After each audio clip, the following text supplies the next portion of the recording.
Hello folks and welcome to our second episode of our Submarine and Melee Special. Last time I showed you the Leviathan prototype, which employs saw blades on its back as a weapon, so you could basically sneak up on the enemy from below and go up and rip him apart with the saw blades. At least that is the basic idea, but in the current state of the game it actually doesn't work that well. As you could see, the saw blades actually don't do that much damage. So they do a lot of damage once they connect to the enemy's hull, but after that they kind of burrow into the hull and make those screeching sounds, which looks dangerous, which sounds dangerous, but which actually doesn't do much damage anymore. So I think what the developers actually wanted to do is give it basically a damage over time bonus, but in the current state of the game that bonus is very low. So saw blades look cool, I still love them, I like to put them on boats, but they are not the best weapon for the job. This time I will be showing you the Squid, which employs those spiked balls as well as normal spikes. And there's a small disclaimer beforehand, this sub is very difficult to control. So I might be fucking this up. I don't know. We'll see. Ah, here we go. That is looking kinda good. Here we go. So, as you can see, what is very weird about those spiked balls is that they actually like to float up, which you wouldn't expect. And in contrast to the saw blades, they just rip through anything they meet, which is a huge advantage when it comes to melee, of course. So we'll be trying and go for another round, and that just goes through it.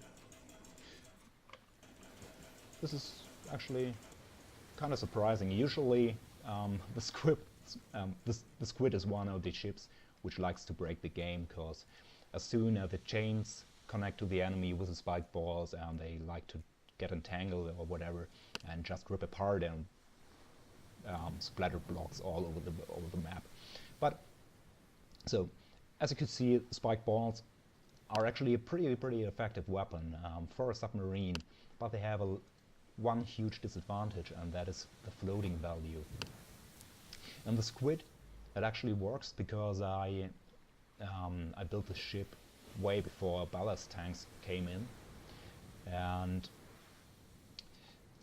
so I could just add some strong motors to counter the flotation value of the balls. If you try to put the balls on a submarine which relies on ballast tanks, you might have a problem, because the balls always want to go up and you'll have to put on a lot of weight to actually keep the sub down.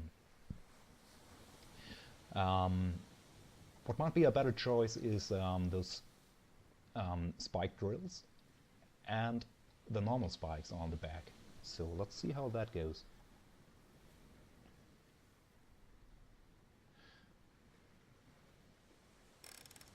This is the double piercer. It's another design which is usually quite effective, but it controls a bit weird as well, at least on this map. Here we go. I think I keep messing up the controls. What am I doing? This is very weird. I don't care. Here we go. So, as you could see, the spikes also just rip through the hull like that. So that makes them a pretty effective choice. And on this one you can actually also rotate the spikes.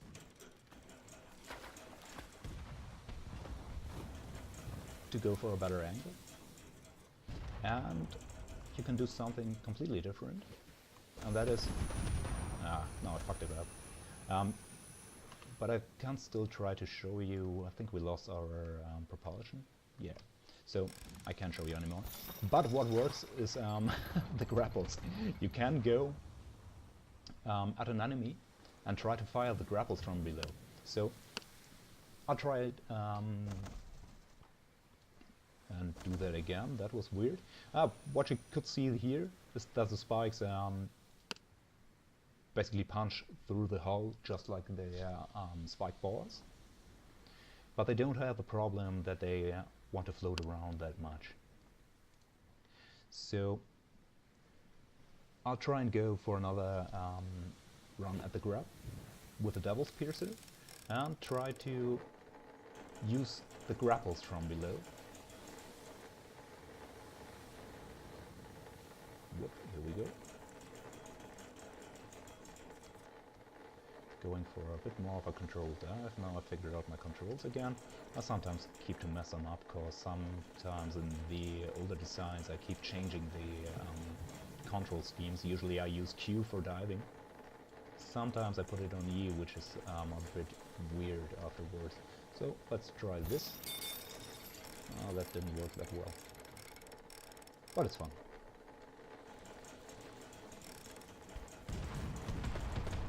And she will probably kill us. Oh, this is hard. Oh, here we go. Dive, you little idiot.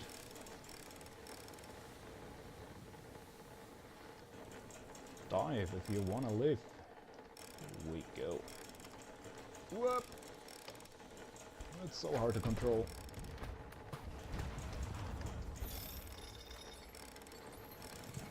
Here we go. Now we can rip her apart.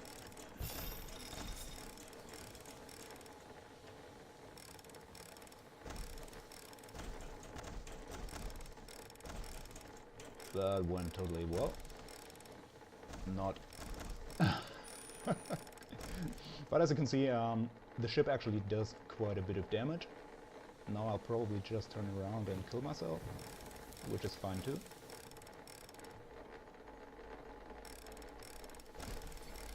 Keep pressing the wrong button. Now we go.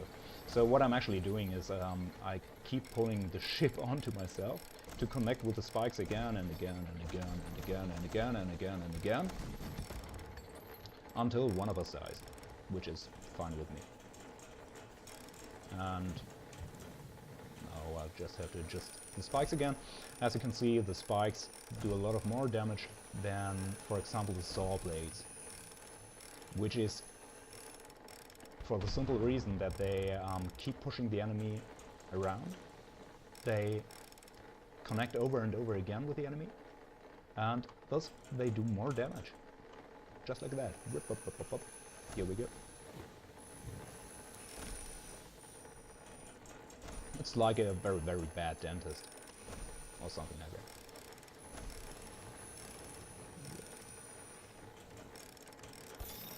Oh, it went better than I expected. So now we're right below it, and we can try and go up again. And here we probably wrecked it. And we killed her.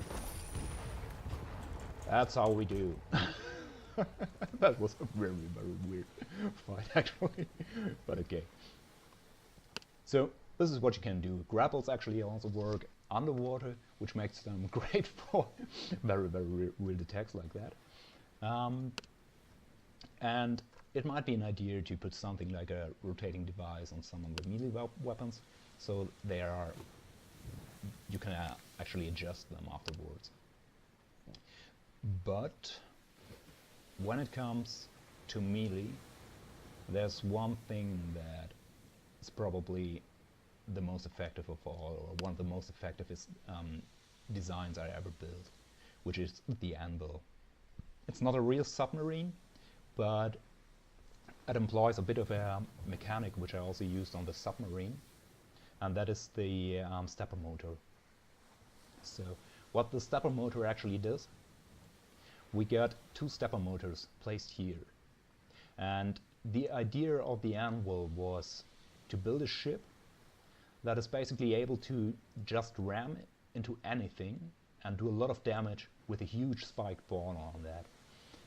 But as soon as you connect to something, you will always have the problem that the ship might be pushed upwards or under the enemy, because if you go full speed it will always push you up or down depending on where you hit the enemy. And if you play, for example, on a map which has a lot of waves like this, it becomes kind of hard to actually hit the enemy very well. This is a funny little missile which I just have to fire just like that, because it's fun. What the Anvil actually does is she has this forklift idea built into her design. So the stepper motors can be used to lower the front of the ship up to 2 times or even more, so it goes down. And after you crush into the enemy, you can use the stepper motors to lift the ship up again, so it just rushes through the enemy. As you can see right now, the ship will go a bit down. If I press E again, it goes up again, so you can always control the height of the front of the ship, and that makes her very, very effective when it comes to melees. So I think that wraps it up for this episode. If you have any questions or any ideas, or if you want to see any kind of other mechanic employed on a submarine, just let me know, and I might be doing another episode on that. So, thanks for watching.